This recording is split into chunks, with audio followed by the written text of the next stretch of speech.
Feels So kind of live. it looks like we're live now. So we're coming in live, virtually connecting from Campus Tech Conference, and I'll just allow the on-site guests. We have George Station and Bryan Alexander there with AK. So go ahead and do introductions yourselves there on site. Okay, I'm George Station. I am a lecturer at Cal State Monterey Bay, Central Coast of California, and I'm just thrilled to be on the other coast for a few days at Campus Technology. My name is AK. I'm usually a virtual buddy, but this time I materialized down to the Heinz Convention Center, and I'm usually an all-around EdTech troublemaker, so good to be here. Where are you based? UMass Boston. Oh, wow. Oh, wow. We should hang out more. Indeed. Yes, yes. I'm Bryan Alexander. I'm a futurist working in higher education, and I'm here for a couple hours. You just missed a call. Yeah. We'll go around the room here. Rebecca. Okay, I'm Rebecca Hogue. I am in sunny Sunnyvale, California. I am a co-founder of Virtually Connecting and also an associate lecturer at UMass Boston and a PhD student at the University of Ottawa. So I'm a very virtually connected person, as it were. And Autumn. Hey, I'm Autumn Keynes. I am the Associate Director of Academic Technology at Capital University in Columbus, Ohio. And I do a lot of virtually connecting with lots of people from all over. And it's really exciting to see AK on site because he's been a virtual buddy for me a bunch of times. So I'm just really, it's kind of neat to see him in another background. Excellent. And we have Cindy connecting from, I'm not sure where, but and she's got Mike there in the background as well. I'm not sure if we can hear her right now. We're having microphone issues. They're dialed in. We'll pass any of their text along. And then we'll go with Stephanie. Hi, I'm Stephanie Loomis. Cindy and Mike are in South Carolina. I'm another state over in Georgia. I'm a doc student at Georgia State. My kids went to Georgia Southern, the other GFU. And I'm glad to be here. Excellent. And Vanessa, can we get, you're muted. Yep. Unmuted now. I'm in Yuma, Colorado, which is not in the mountains. It's in the northeast corner. It's just as close as you can get to Kansas without being there. I guess I'm officially retired, but I'm still online a lot and general gadfly and trying to learn all sorts of things. And this is sort of like old home week. I by the way, I did Bryan's shindig first this morning, so it's going to be a full online day today, I think. Great session with Bryan and Stephen. Excellent. Thanks, Vanessa. And we'll go with Maha. Hi, I'm Maha Bali. I'm the co-founder of Virtually Connecting, and I'm over here in Egypt. There's another Maha here, but she's having technical problems, so she can't join. I've had a fully online day. This is my third hangout of the day, and I have another one in a couple hours. So, and I'll leave this to Ken. All right. To introduce himself. Thanks. So I'm Ken Bauer. I'm Canadian, but located here in Guadalajara, Mexico for the last 20 years or so. And I'm your virtual buddy. So, AK, I don't know what you have lined up. Let's hear what's going on at the session there. And I'll line up some questions. Some interesting things at the keynote, I think. Some interesting thoughts and perspectives shared. I'm certainly very opinionated, as you probably saw on Twitter today, so I'm going to let George and Bryan talk a little bit about it. If you want me to start, you probably saw a couple of mine on Twitter today, but basically what I thought would be the grenade in the room during Rich DeMillo's keynote was not a grenade in the room, and then I had to reconsider that presentation is always for an audience, and that was that there was a point that he said basically we are probably overhiring faculty, and as soon as I heard that, I thought, oh, there's going to be a ripple in the room, and there was no ripple in the room. And so I thought, okay, I have to reevaluate. And so a ripple over what, George? What's that? A ripple over what? We didn't get that. A ripple over, we are overhiring faculty, And that was part of, basically, Rich has a way of making it okay to say the business of higher education without causing a total meltdown during his presentation. But I'm sure it's also how audience. did he do that? Well, here's the thing. It's audience. Campus technology is a certain type of faculty generally who are at least open to that kind of discussion, but it's also full of ed tech vendors and campus administrators who are CIOs, CTOs, and so on, and but also directors of teaching and learning centers, as I found out during lunch, right? So there are all kinds of, there's a full range of attendees, leans toward the more traditional ed tech side, if you will, of some years ago. Maybe Bryan has a better feel for the time frame on that, as opposed to the let's say, the humanities-based digital pedagogy environment that this particular tribe is more used to. And so there was no ripple. He just kept on with his keynote and went on to the next point, and I expected something else to happen, but it didn't. Oh, that's really well said. I'm not surprised there wasn't a ripple. I find in most of these conferences, people will prefer not to talk about economics or politics, and that was a very precise statement. He said that overhiring faculty was responsible for about 1/3 of the cost increases. Just trying to parse that out. It's different from saying adjuncts are bad or something. Yeah. But I find if I'm at EDUCAUSE, if I'm at New Media Consortium, if I'm at ELI, I find most people just don't want to talk about this. So I wasn't too surprised. Now, I did follow up with him on this and asked him what you were talking about, and he said something interesting. Was that he wasn't? I thought he was referring. No, let me back up. One of the things that Rich said was that the seminar model, the small class model, is very positive. Which was identifying as Bloom's 2 sigmas improvement of learning through mastery learning. Fantastic. And I thought he was going to say that was inefficient. But instead, what he said was, due in part to drives for accreditation, many campuses feel they have to start new programs for degrees that don't often have a population ready for them. And when they do this, they don't stop doing older programs. I didn't get the chance to mention the Queen's Sacrifice, but it was there. So he was saying that you would start a program in X studies or Y field, and it would not have any students or very few students. So that would so that was his explanation, which wasn't what I expected at all. Huh. But I thought it was a very interesting talk. It was based heavily on his book, which we've read, and on the talk that he gave at Future Trends Forum in February. He didn't conclude with a model or a call to action or an analysis. It was a little hitting things from multiple different points of view. I didn't get a good read on the audience. How do you think people responded besides the lack of ripple from the point? It didn't really speak to them. AK, can you move closer to the microphone? We can't hear you at all. Lean in. Yeah, can you hear me now?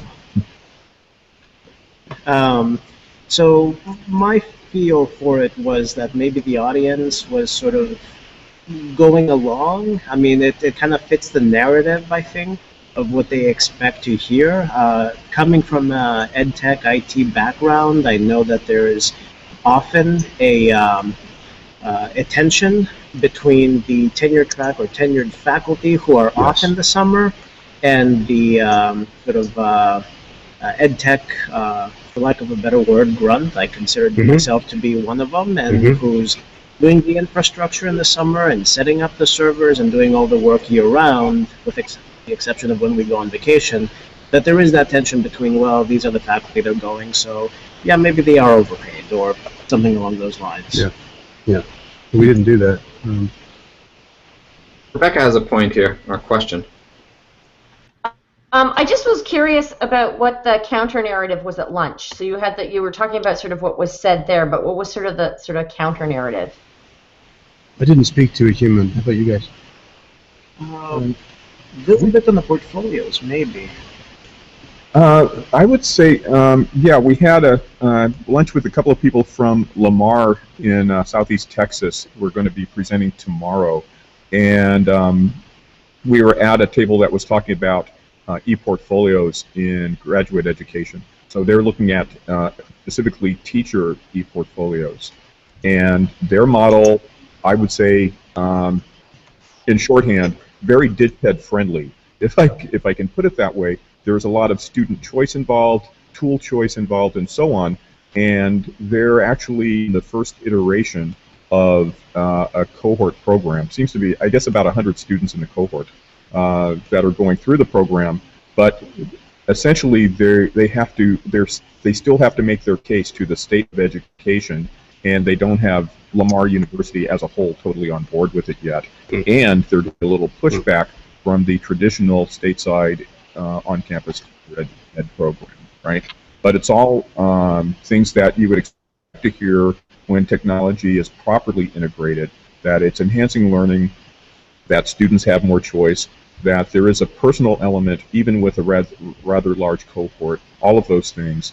None of it is actually pushing people out of the equation, but they are pushing the boundaries for themselves, and they are definitely going student and learner centered.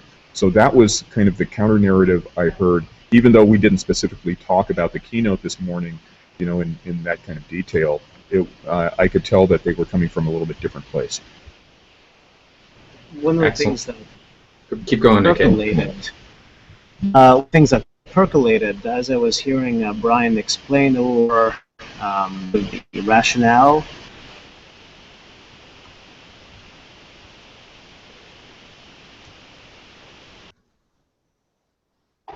Oh, did we lose everyone? I think we might have just lost AK. Cindy was asking if we can have them summarize their points on future trends combo. We'll see if anyone want to jump in with some comments here while we're waiting for AK to connect.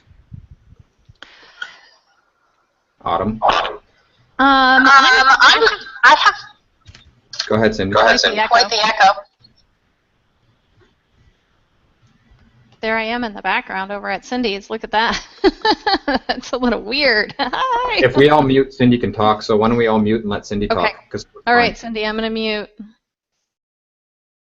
Sorry, guys. We're having all kinds of technical issues here, and we've tried to repair them, so we're not going to sign out anymore. But I was curious about what the folks who were assembled in the session earlier that Bryan had that was to be streamed, what was talked about in there. Were any of you in there? I think somebody mentioned that you were. What they talked about, what were the things that were bubbling for those people who were slated to speak in that particular thing?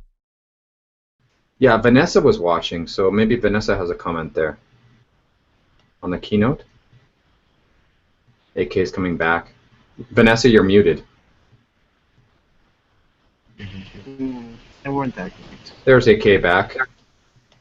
Okay. You missed my very important philosophical point. He solved everything. It was brilliant. I We guess- saw Ted. You'll have to buy the book Yes. now. We cried.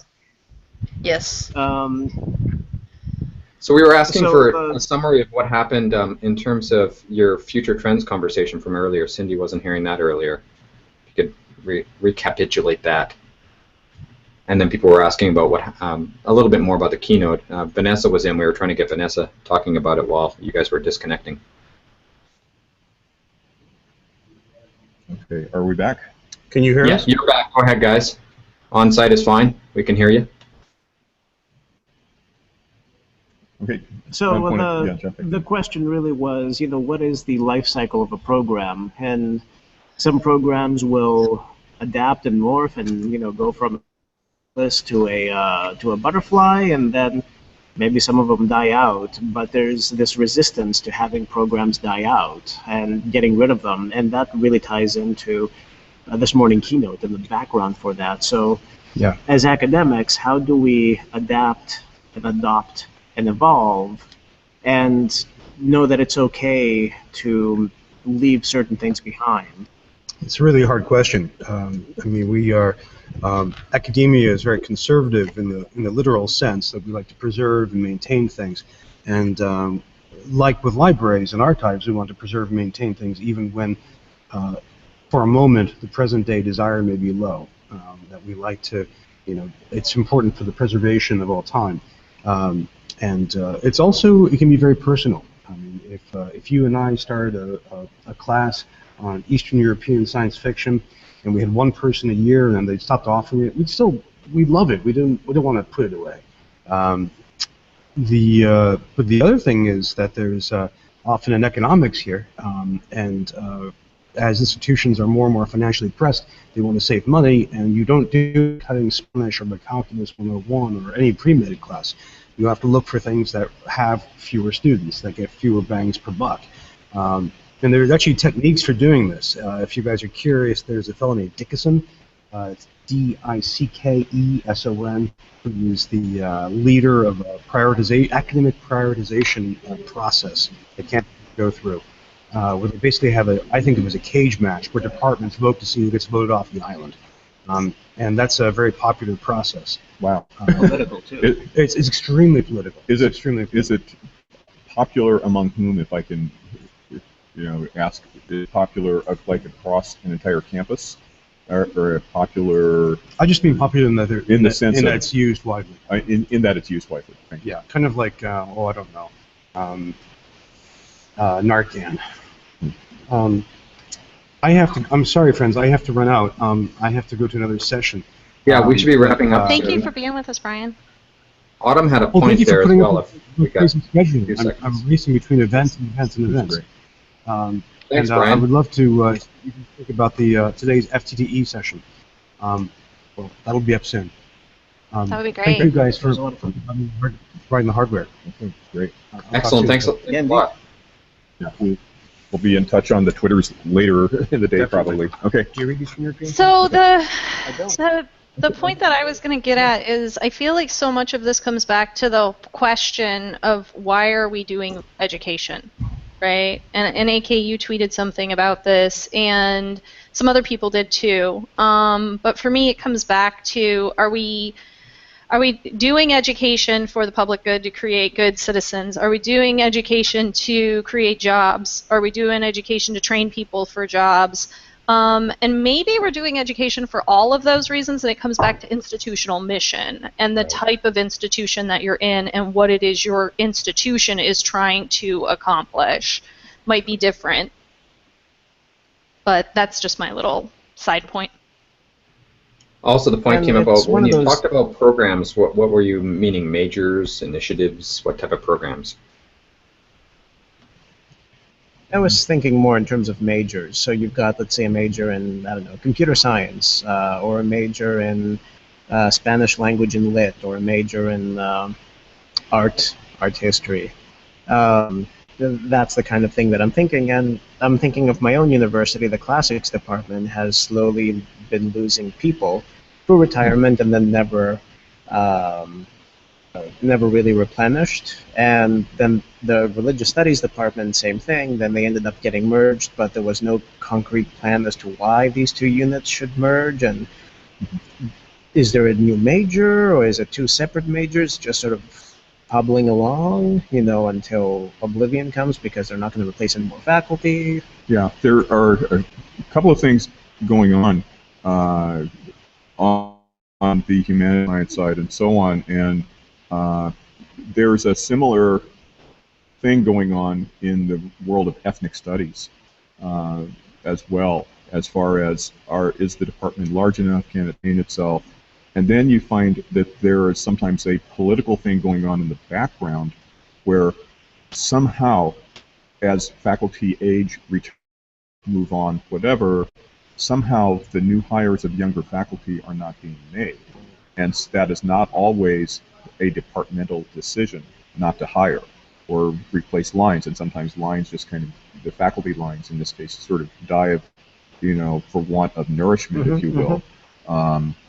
And so there has been some pushback on that, at least on the ethnic studies side, from the faculty themselves, saying, wait a minute, we see something else going on other than natural attrition of fewer students. There may be another factor here that we can do something about.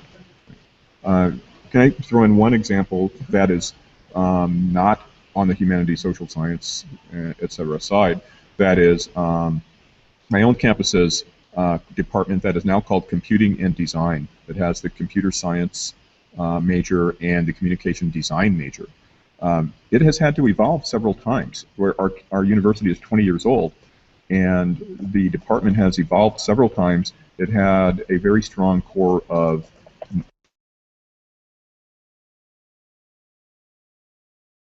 being stronger in computer science, and it took some years and a couple of evolutions to do it, but they have figured out a way to survive and in fact grow, as opposed to making it the other way around. So I think other departments, our business department, I think also figured that out.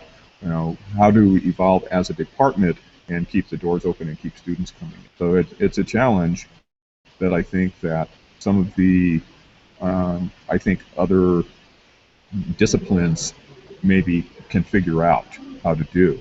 Maybe some of the digital humanities people who are on the call, on this call, can maybe, you know, jump in with something there.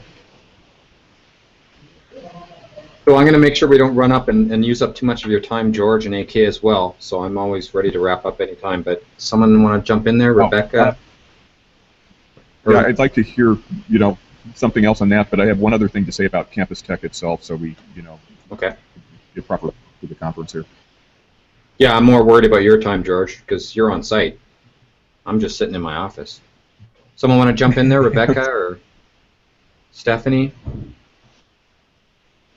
Sorry, I had to step out, so I missed part of that conversation, so I'm not sure where okay. where it went. That's fine. I can't hear you, Stephanie, if you're trying to talk. Oh, it's a lot of information all at once, and you know, Autumn and I were having a sidebar conversation about not only do we not really consider what learning is for, but who learning is for and why, and then I had to think about, well, what do I still want to be when I grow up?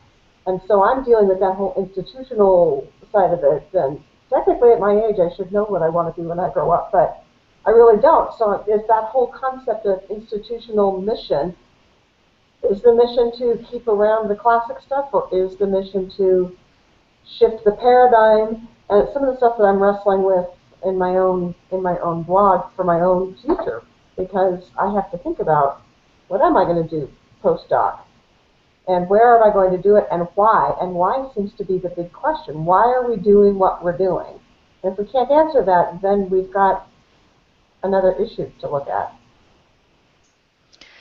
Yeah, I mean, it's difficult for me because I'm finding more and more that I'm getting more passionate about inspiring students to figure out who they are as people, reflect in a metacognitive kind of way on their learning. So not just that they're learning content necessarily, but that they're learning how they learn, and that they're learning how to learn things that they want to learn about once they leave. And I think that that is so critical right now, because I'm seeing an educational, academic, workforce landscape that is being created that's changing so fast.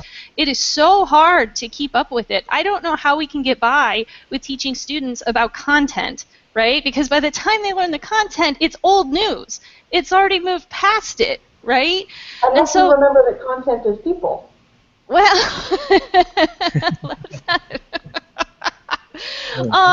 I'm talking about maybe the way that most people think of content, maybe not the way that Dave Cormier talks about content. So,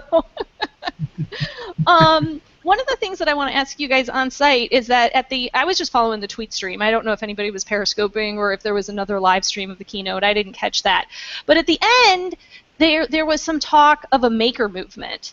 And I was wondering how that moved in, because I don't have a lot of experience with the maker movement, but my impression of the maker values, if you will, is very emergent, right? It's like, you know, you've got a bunch of parts and pieces and trying to figure out how you're going to build a robot or how you're going to build something, right? And it's not necessarily that you're following a set of instructions so much as it is that you're kind of piecing things together.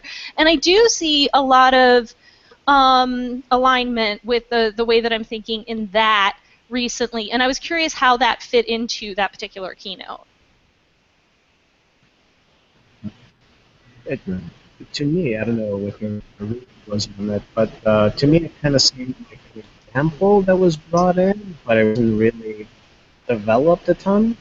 Yeah, I thought that that keynote was going to spend more time, but I don't think it I don't think there was enough time for us to get our heads around. I think Rich wanted us to go with it. Used it as I guess, a divergent disruptive force, if you will, as an example of that, but didn't really, stay with it long enough to tie it in well. Because you've got the maker movement, which is project-based and so on, which doesn't seem to fit as well with the personalized learning model that he was also talking about as a disruptive force. I didn't get a real strong connection. I think it was there, like he pursued that line, it would have been a great connection, but I don't think he stayed with it long enough for the audience, meaning this audience anyway, AK and myself, because we were both in our own way trying to sort it out later. And I think it goes back to who else in the audience here, and I don't think a lot of tech folks are... Speak into the microphone, AK. We can hear George fine, but you're... Okay, so it also goes back to the audience, who else was in the room, and I think that a lot of EdTech folk, especially, if I take me as an example, prior to getting more into the pedagogy aspect, and it's like, yeah, it's a maker movement, it's a 3D printer, I can make stuff, great, but that's not the audience, and sometimes in the Office of Faculty Development, that audience also doesn't know what do you do with it. It's more like, hey, this is the buzzword today, let's do some workshops.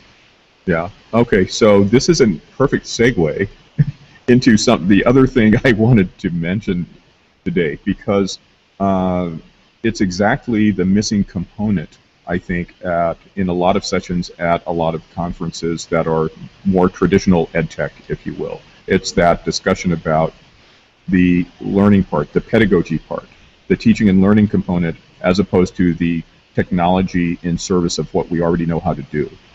And although Rich touched on it some in his talk, I don't think he stayed there long enough to truly disrupt the audience, right? The audience did not necessarily leave disrupted over that. So now, a different kind of a presentation. Let's see, we know Gardner Campbell, right?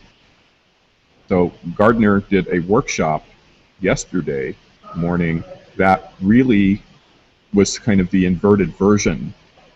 It was on Hypothesis, right? And I know some of us are familiar with the annotation tool Hypothesis, but he spent a good part of the early part of that workshop talking about the pedagogy itself, the reason for annotation, connecting with the people in the room about their thoughts on that and so on, which you can do in a small workshop, you can't do in a keynote.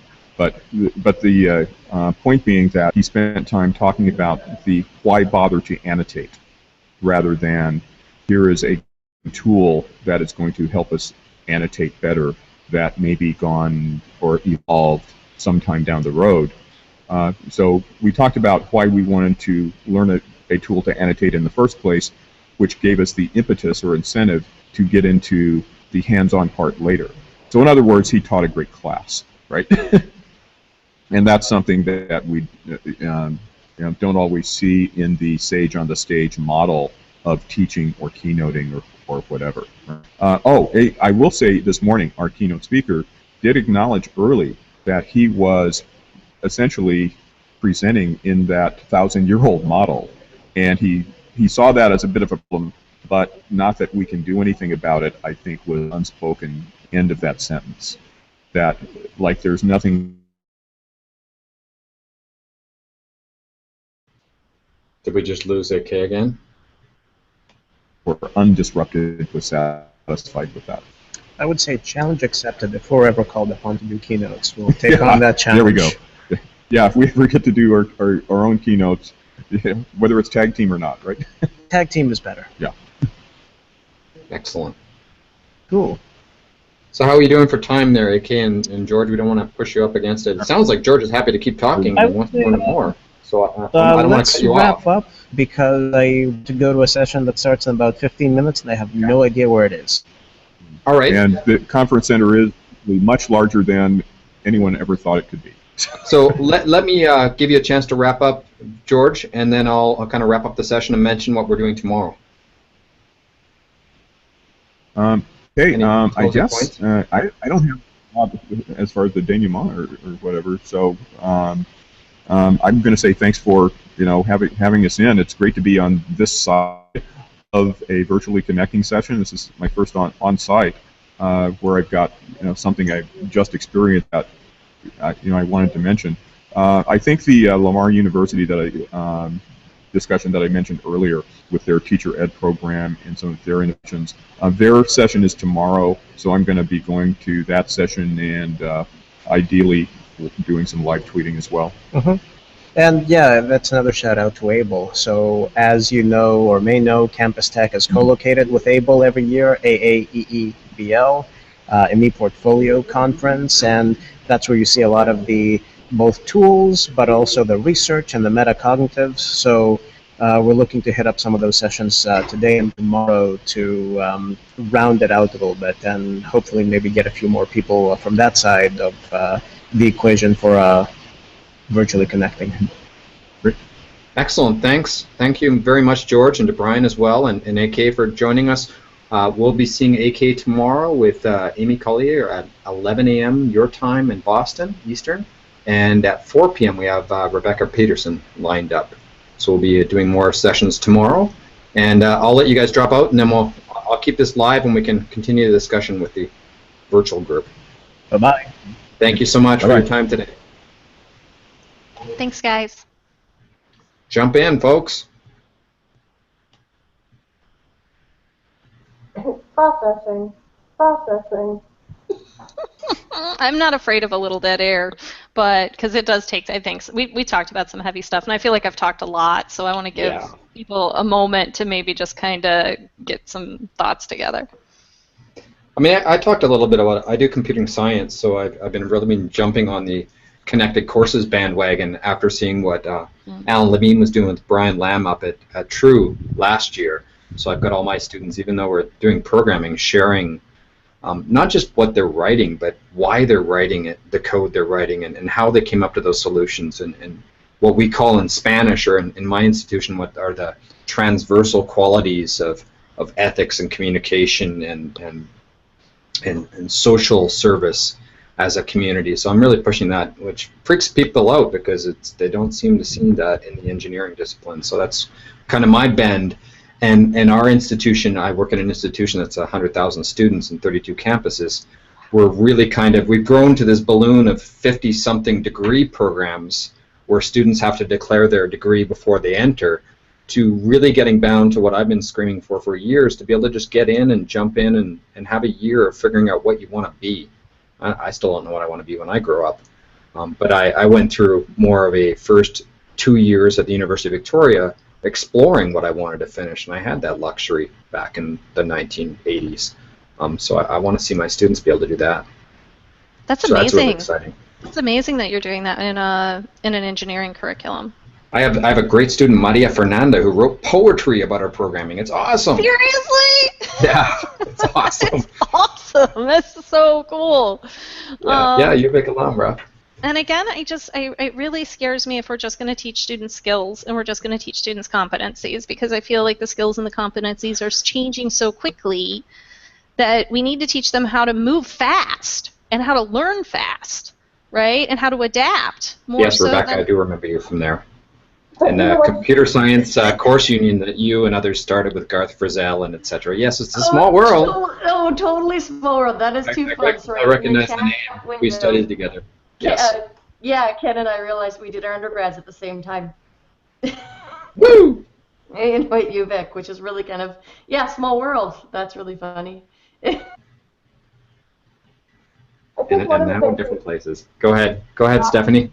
I think one of the things that we have to consider is, and this kind of ties back to what you and Autumn were both saying, if we don't know what we want to be when we grow up and we're in our 30s and 40s and 50s or 20s, how can we expect our students, especially at the high school level, which is where the world I come from, how can we expect them to know what they want to be when they grow up at 14, 15, 16, when they're being forced to choose